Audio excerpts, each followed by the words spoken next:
Brazil এর কিংবদন্তি footballer Roberto Carlos ইসলাম গ্রহণ করেছেন। সম্প্রতি তুরস্কের কয়েকটি গণমাধ্যমে এমন খবর প্রকাশের পর বিষয়টি সামাজিক যোগাযোগ মাধ্যমে ব্যাপকভাবে ছড়িয়ে পড়ে। তুরস্কের ক্ষমতাসীন জাস্টিস অ্যান্ড ডেভেলপমেন্ট পার্টির এমপি আলী শাহিনের একটি পোস্টের পর খবরটি আরও আলোচনায় আসে। তিনি দাবি করেন, ব্রাজিলের মুসলিম ব্যক্তিত্ব শেখ জিহাদ হামাদার সঙ্গে সাক্ষাৎ করে প্রায় 4 সপ্তাহ আগে রবার্তো কার্লোস শাহাদাত পাঠ করে ইসলাম গ্রহণ করেছেন।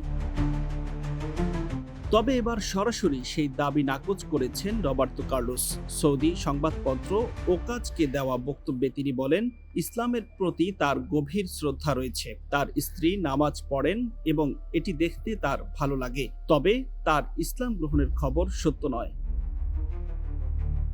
মরক্কোর নাগরিক সুহাইলা এল তাহেরির সঙ্গে বিয়ের পর থেকেই কার্লোসের ইসলাম গ্রহণ নিয়ে গুঞ্জন ছড়াতে থাকে। বিয়ের অনুষ্ঠান নিয়ে তিনি জানান, পরিবারের সদস্যরা ক্যাথলিক হওয়ায় তাদের বিশ্বাসের সঙ্গে সামঞ্জস্য রেখে একটি অনুষ্ঠান করা হয়। পাশাপাশি তার স্ত্রী ও মুসলিম বন্ধুদের জন্য আলাদা একটি অনুষ্ঠানও আয়োজন করা হয়েছিল।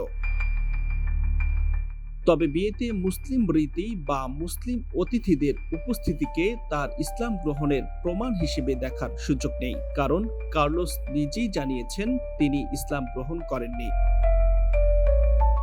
ফলে বর্তমান তথ্য অনুযায়ী রবার্তো কার্লোস ইসলাম গ্রহণ করেছেন এমন খবর সঠিক নয়। বিভিন্ন গণমাধ্যমে প্রকাশিত দাবি এবং সামাজিক যোগাযোগ মাধ্যমের প্রচারণার বিপরীতে তার নিজের বক্তব্যই এখন সবচেয়ে নির্ভরযোগ্য তথ্য।